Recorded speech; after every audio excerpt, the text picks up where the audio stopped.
Olá, meus irmãos, sejam bem-vindos mais uma vez a nosso encontro semanal. Aqui todo domingo nós teremos esses vídeos para nós conduzir a esse encontro da oração. Como rezar de fato, ou entender pelo menos o processo da oração.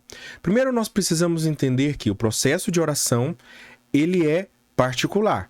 Então, cada pessoa, ela tem o seu caminho.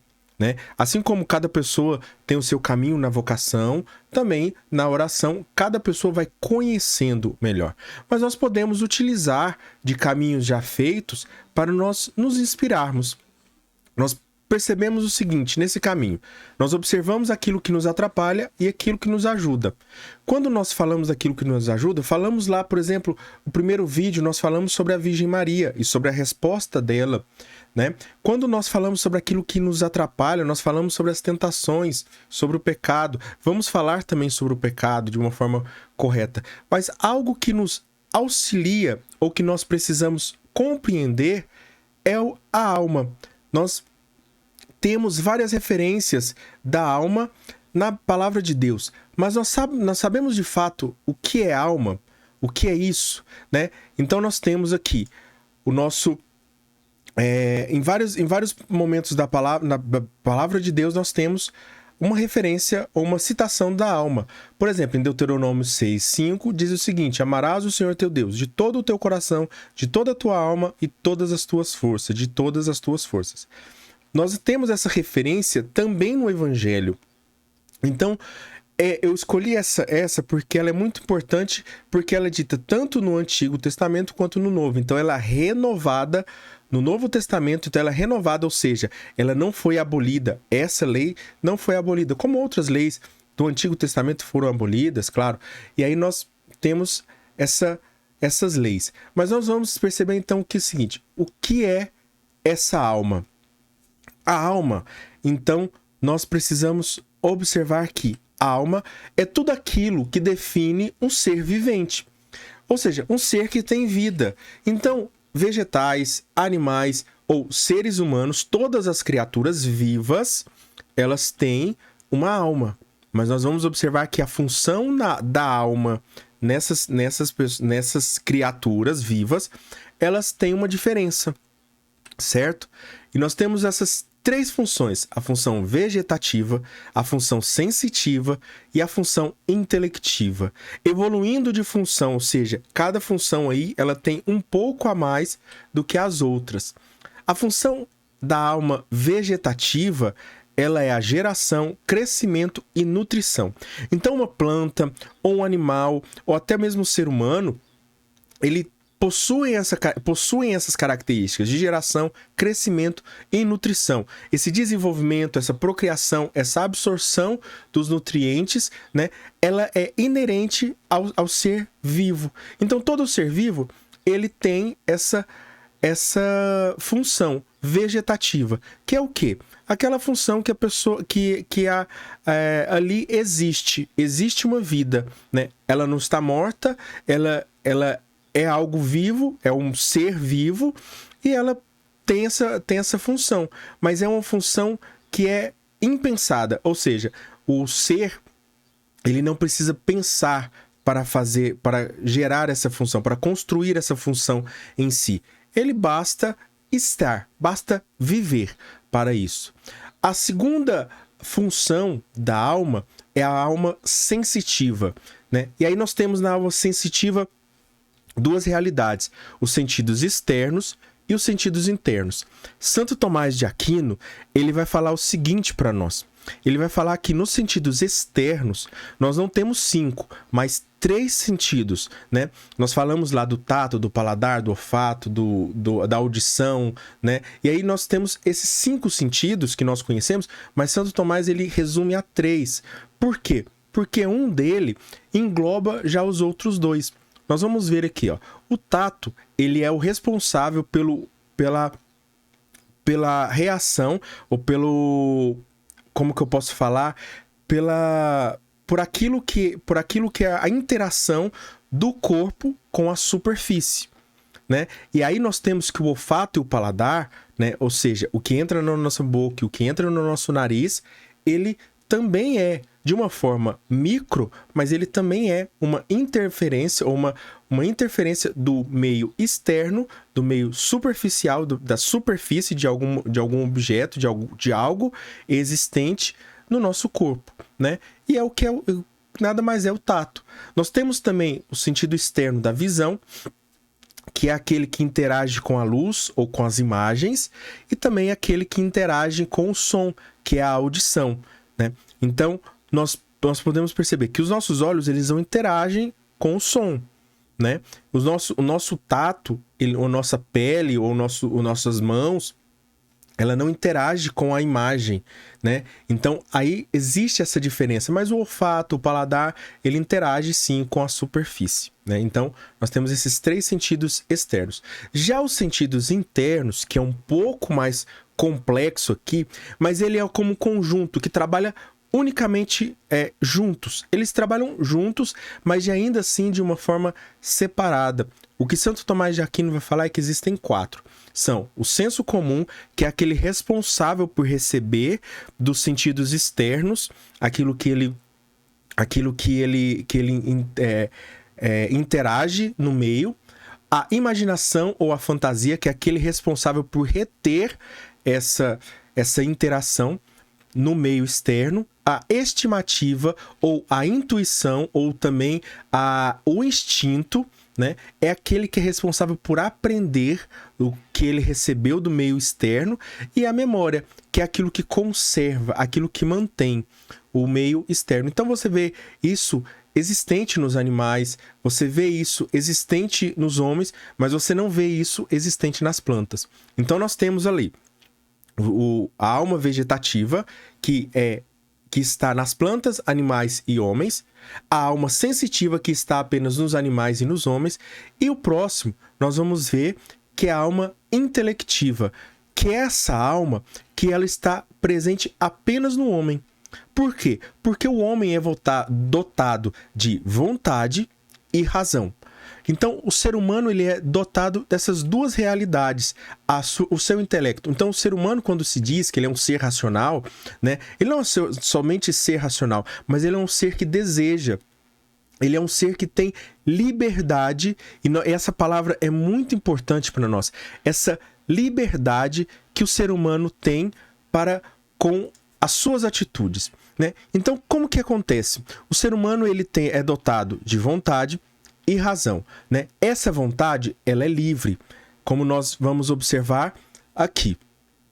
A vontade, ela é esse querer ou desejar de forma livre. Então, por exemplo, se nós observarmos um animal, ele não tem uma vontade livre, ele tem uma vontade apenas instintiva ou sensitiva, né? Então, ele não pensa para desejar, ele fala assim: hoje eu estou com vontade de comer lasanha, né? Não, ele está com vontade de comer, ele tem necessidade de comer, e ele procura o que melhor o nutre, porém de uma forma instintiva, não de uma forma pensada, né? Não de uma forma desejada, né?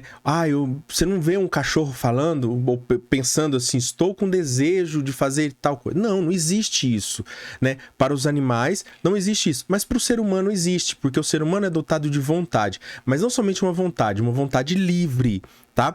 Porque o animal, ele tem essa vontade, porém ela é instintiva. Então o animal, ele tem uma regra: foge da dor, busca o prazer. Então, o ser humano, o animal, ele foge da dor. Então, quando ele está, alguma coisa afeta ele, atrapalha ele ou põe a vida dele em risco, ele foge. Independente se existe, mas o ser humano não. O ser humano, ele ainda tem a capacidade de se sacrificar, de se doar, de estar no meio do perigo, né? E se colocar no meio do perigo. E além da vontade, nós temos a razão também, né? Que é uma inteligência pensante de forma livre. Então, sim, é essa inteligência que faz o diferencial do ser humano. Não somente a vontade, mas a razão também. O ser humano é um ser racional. E como ser racional, ele consegue pensar de forma livre, né? Ainda que nós possamos nos entregar as situações que nos escravizam, mas essa entrega também é livre. Essa entrega também é livre. Aí nós temos, então, para nós finalizarmos, pensar o seguinte: qual é a diferença, então entre alma e espírito? Nós podemos observar o seguinte.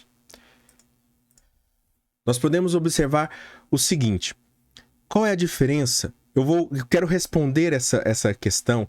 Qual é a diferença entre alma e espírito? Com uma outra questão. Qual é a diferença entre vento e ar? A diferença do vento e do ar é que o vento é ar em movimento. A alma, então, é esse espírito. A alma, então, ela é formada de espírito.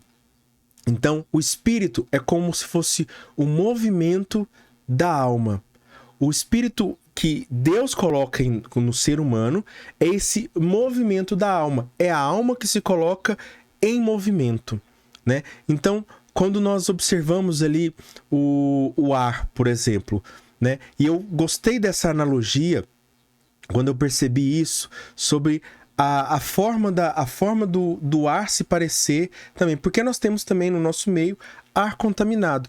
E é isso que às vezes é isso que é a nossa concupiscência, né? Aquelas tentações que nós temos, não essa contaminação, mas essa natureza do ser humano para o pecado, essa tendência do ser humano ao pecado, que é a tentação. Quer dizer, então, que Jesus tinha uma tendência ao pecado? Sim. Ele, de forma livre, ele poderia pecar, né? De forma livre, ele poderia pecar. Mas ele, por ser um ser divino, ele não poderia pecar, porque um ser divino, Deus, é inerente ao mal. Deus é inacessível ao mal. E o mal no mundo é o pecado. Então, Deus não poderia pecar. Jesus não poderia pecar, mas pela sua humanidade, ele tinha a liberdade de escolha, né? Lembra lá quando nós falamos na aula passada sobre essa liberdade de escolha, que é o que faz de fato o amor estar na nossa vida? Então, nós precisamos lembrar sempre disso, constantemente disso. Então, a diferença do amor, a diferença da alma com o espírito é que o espírito é esse movimento da alma, é o movimento de Deus em nós. Mesmo que a pessoa esteja distante de Deus, ainda assim ela está. E aí, o que acontece? O ar é essa analogia do vento com o ar, né? Fazendo que o vento seja o espírito e a alma seja esse ar, nada mais é do que um ar contaminado, né? Quando uma pessoa está em pecado, né, o pecado original, ou o pecado venial, ou o pecado mortal, ela contamina esse ar de uma forma que ela pode até, no pecado mortal, se distanciar e se afastar, se desligar de Deus. Já que Deus é inerente ao mal, então tudo aquilo que entra mal na alma, né, tudo aquilo que é mal na alma, ele separa a alma de Deus. Então ele separa a alma do amor, que é Deus.